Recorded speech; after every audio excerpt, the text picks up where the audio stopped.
Hey, it's your boy Sergeant Comprehensions. So we are recording the day I just watched it here on Sunday when I recorded this time of recording. Um, episode 14, Kamen Revice. These last two back-to-back, almost three back-to-back episodes have been amazing. One second here, I'm just trying to turn my phone volume down. There we go. Have been amazing. The whole show has, in my opinion. Um, I feel like it's, if you want to compare tone wise to Zenkaiger, it's less on the comical side except for Vice, but I think it's been doing a stronger job pushing its story along than Zenkaiger. Not that Zenkaiger's doing a terrible job at that, just not as good of a job as I was hoping. Um, but this episode was really good too. So last episode was the Buried Rex debut, and also giving us a hint that perhaps Wakabayashi, who is the commander of Phoenix, is not who we think he is. And so the main plot of this and last episode is them getting their sacrifices together. The Planaria dead man guy, and who we think allegedly is the one that gave the driver to Sakura, or somehow got it to her anyway, um, and the one lawyer who's now the saber-toothed tiger dead man. Um, Both of them are going to be new. They're going to be the next two sacrifices, along with Oteka, Julio, and somebody else. We'll get to that.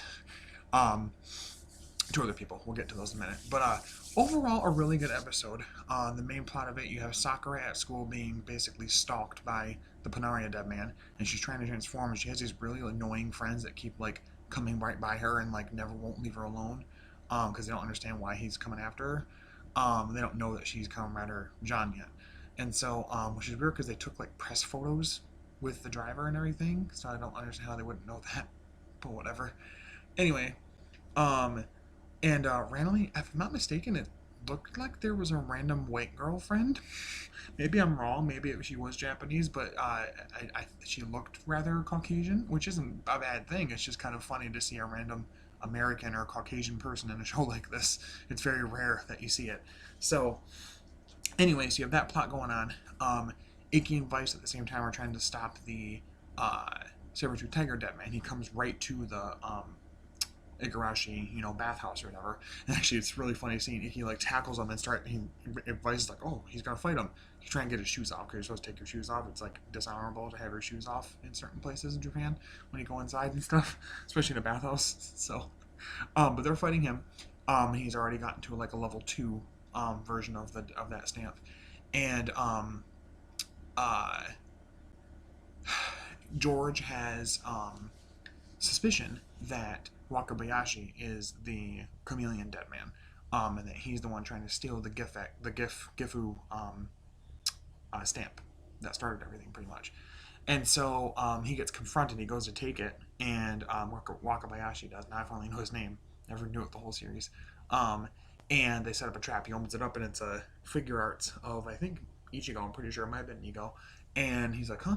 And he looks around, and there's Daiji, there's Hiromi, and then there's George. And he said, we already saw your plan a mile away. He's like, wow, because he had like a listening device under George's desk, and he figured it out really quickly. George did, and so they have him cornered.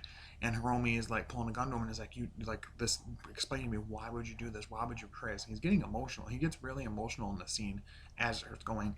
And it's really good because like what I like about Hiromi is that it's almost like the flip of Fua, where he was um not really a flip, but kind of similar to Fool, where he was so stuck on the whole like being racist towards human gear thing, pretty much, that like he couldn't see anything else, and it took a while for that to be broken. Same thing with Hiromi. He's been so like almost indoctrinated, almost like not really, but like some might say maybe it's like sort of pseudo commentary on like how like the military industrial complex kind of makes people think this is like the only career for them, the only thing they can do.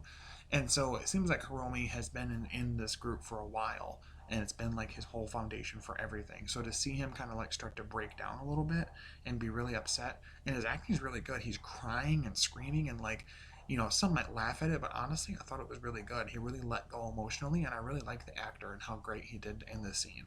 And as it continues throughout it, so it's really cool because we intercut between that, Icky and Vice fighting the Sabretooth Dead Man lawyer dickhead guy, and then Sakura eventually fighting the Planari Dead Man. And it's funny when we get to her fight, she finally transforms. Her friends are like, Sakura Jean? What? It's like, yeah. and he goes to use the Planaria Dead Man because you can get copies to fight. And I think it's Oltega comes in and is like, no, you fight yourself. And so he's like, no, no, no. And he like doesn't want to actually transform himself. So he fights and gets his ass kicked by Jean, and they take him away. And they told them before that, that's why they're out there doing this, both him and the lawyer guy, that they have to prove themselves. And it's possible as a sacrifice you might either be absorbed by Gifu or you might be upgraded to what's called a Gift X, which is what Oteka and Julio are. When they transform, their monster forms are what's called a Gift X, which is, it kind of reminds me of Forza, where there was like the upgraded versions of the monsters, for the switches, the cosmic switches. Um, Bad Guy ones anyway, there's the upgraded forms. Kind of remind me of that. The what's it called? The horoscopes or whatever. Yeah, so it kind of reminded me of that. I kind of like that aesthetic. Seeing Sakura transform at her school and being in front of the students makes me want another high school set rider season. Honestly, we've been needing one for a while. I think Forza was the last one that I can really think of. Um, but anyway, so that's how that ends up. She ends up kicking his ass, and he gets taken away by Oteka, and actually by Julio. And Julio's, she's like, "No, you're next." He's like, next time." And he just takes her. He takes the guy and leaves. Um, and Icky and Vice have a nice scene where they the one lawyer guy is pissed at him still because he told him if you work hard you'll get what you want. He's like, that's bullshit. The lawyer's like, I worked so hard as a lawyer day in and day out, and I lost constantly. I never won, so it's impossible. There's no way that's true. And he's like, and what about you? He's like, what is your thing? You just get involved in people's business. You're such a busybody. Why don't you calm down and get out of people's business? And it kind of hurts Icky a little bit because he's like, wow, am I maybe getting in people's way? Am I really like kind of screwing with people's lives, if you will? And so, sorry, I just had lunch. Um, Vice actually laughs at him, and he's like, and they have this really good back and forth where Vice is like, why does it bother you if he calls you a busybody? That's kind of a good thing. I mean, you're doing good things being a busybody. Why not just be proud of that? Like that's something to be proud of. You're doing good things and you're helping people. And I really like this. I think they're doing a good job of like actually building a decent friendship and brotherhood between him and Vice. Um, and honestly, Vice's humor to me has gotten a little bit better, marginally better than it did at the beginning of the show.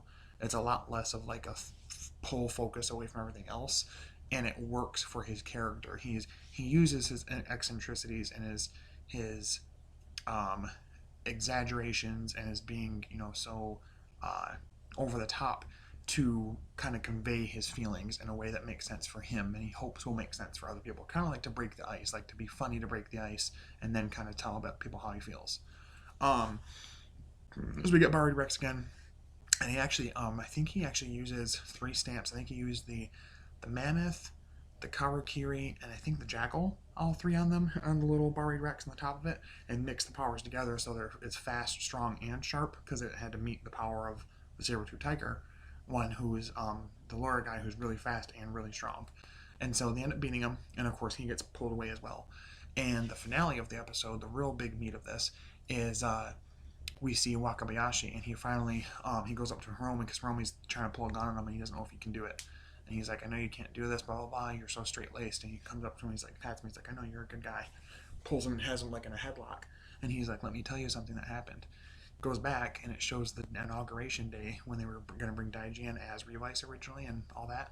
Um, Wakabayashi was watching, and the Chameleon Dead Man had gotten in already. They had no idea. And so he got in, turned himself into Wakabayashi, and so from here on out, I'm Wakabayashi Yujiro, and touches him and fucking disintegrates him. So the Wakabayashi that we've seen throughout the whole series up until now, pretty much, except for a few scenes of episode 1, basically, has been the Chameleon Dead Man, which is really fucked up. And so he kicks Hiromi's ass, of course, which isn't hard because Hiromi's really emotional. Again, we get some really, really great acting from his actor. So he's, completely taken care of. He's not dead, just, got his ass kicked. Kicks the ass of everybody else around there. I don't know why Daiju doesn't transform and try and stop him, but whatever.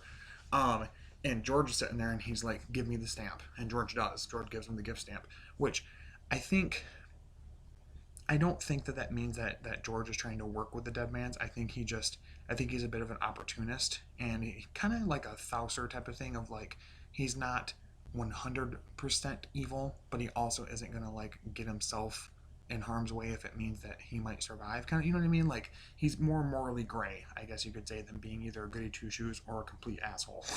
um, and so he gives the stamp to him, and Wakabayashi leaves. Finale of it, Ikki comes in. He's like, "What?" Looking around, like, "What happened?" They're just like distraught and everything, and Hiromi's like bawling his eyes out and pounding the ground. Like, it's some fine acting. This is probably the best acting Hiromi has had the whole series. His actor is awesome. Really hope they figure out whatever and explain whatever the hell's going on with the Demon's Driver, so that for one, he can use it again, and for two, I feel justified in putting my pre-order in for it. But anyway, so very end of the episode, Aguilera throughout it has been talking about how excited she is that Gifu's going to come back and blah blah blah, the sacrifices and everything, and even like a flashback of her as a little girl saying, "One day I'll marry Gifu-sama," blah blah blah, and so she's there, and Gifu-sama activates the statue thing, and it takes Planaria and Chameleon and Sabretooth guys and sacrifices them. Looks like kills them, puts them in these blocks, and all of a sudden they burst forward and they're alive. It's like, what? They've been upgraded to gift X's now. And we see the Wakabayashi one that was Wakabayashi in quotes, as someone, and then he turns back into Wakabayashi with like a black coat on and stuff. He's like, I didn't really like my previous form. I like this a little better. So I kind of like that characterization that the Chameleon Dead Man as a human is like has like a complex about how he looks maybe, or like thinks he looks more handsome as Wakabayashi or something, which is kind of fucked up. But it was really cool. And then we get the big revelation, another one, second big one, is that Aguilera is not just going to be able to marry Gifu. No, that was a lie. She's the sixth sacrifice. So we have Oteka, Julio, Aguilera, and then the three dead mans I just talked about, the Chameleon Dead Man, the Planaria Dead Man, and the Saber-Tooth Tiger one. And they actually knew somehow, I don't know how, but they must have told them that that was going to happen. She had no idea. She was the only one in the dark. Well, actually, I take that back, because Julio was also seemed to be very upset by this and didn't understand. So it seems like, I don't know for sure, but I kind of have a feeling that him and Aguilera will find a way to like pull away from the Dead Mans and be their own separate splinter group. So it'll be them versus Gifu's group versus what's left of Phoenix. Don't know what the leadership's going to look like there now that Wakabayashi is gone. I'm guessing George will take over, but I don't know exactly. Things are moving a little quick. The pacing is a little fast here, but I do like that they're keeping within their storylines, and they're having these. I like how these last few episodes have had these like layered scenes where like these like basically three separate stories are happening within minutes of each other, and we're getting back to them as we go. I really like that. That really works. And what's good and what separates this from something like Saber, in my opinion, doesn't have to be yours, is that it's giving us time to cook the characters up a little bit and really like learn who they are as people and get to know them more and understand them more before we just throw in a bunch of other people. Because like, with Saber, we had like what, 7, 8 fucking writers by like episode 7 or some shit. Like, we had a bunch of fucking writers very early on with very little characterization, so you didn't give a shit. Whereas in this, I care about everybody who's a writer, even Hiromi, who may not be demons again, but hopefully will be. So yeah, overall, this was a fantastic episode. I probably would honestly give it a 10 out of 10. I do apologize if I'm talking kind of quiet. I'm in my basement right now, and my one son is upstairs taking a nap. Other son is on that side upstairs taking a nap. My wife is in the living room on the other side taking a nap. So, but yeah, probably a straight 10 out of 10. So yeah, it was a really good episode. But let me know, what did you guys think? Did you guys like the episode? Did you think it was great? Did you not? Did you think it was shocking? Did you call it about Wakabayashi exactly how it went down? I thought it was just going to be, I was surprised it was the Chameleon Dead Man killed him and took over. That was pretty shocking in my opinion. I definitely didn't see that coming at all.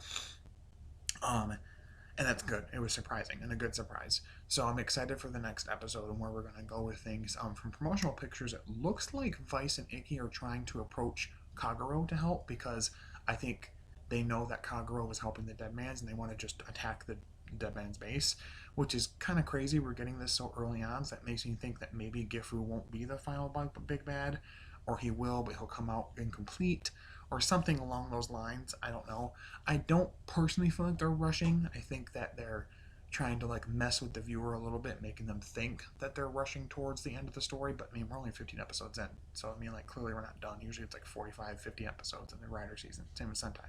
So anyway, but I hope you guys enjoyed the video today. I hope you guys liked the review. And pretty soon, once Sangaija comes up with subtitles, I'll review that as well. Um, yeah, and I did just recently finish The Ogers. I can do a review on that if you guys would like. As far as new Toko stuff, I don't have a ton of new stuff coming at all. The newest thing I would have will be the Zio Changer. I think will be here pretty soon. I just wanted to have one. I had one a while back before I ever really watched the show, and then I sold it to somebody because I didn't care about it at that point. But now I do because I watched the show. So, um, but yeah, so like I said, very excited for the future of Revice, where we're going with the storylines. Really like this episode, but as always, stay hooked on Henshin's. I'll talk to you later. Bye bye. Also, gracias, Deadmans.